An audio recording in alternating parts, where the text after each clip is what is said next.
Well, welcome back to Primetime Sports Sunday.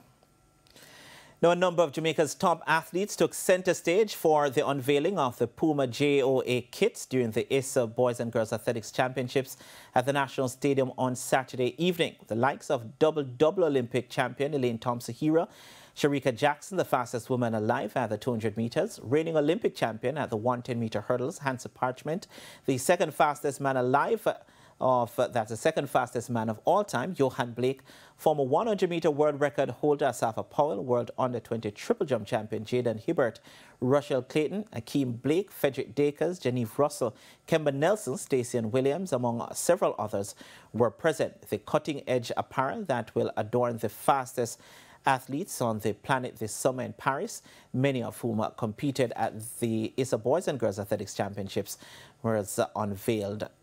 Now, they were joined by side on the track by young athletes from PUMA-sponsored high schools.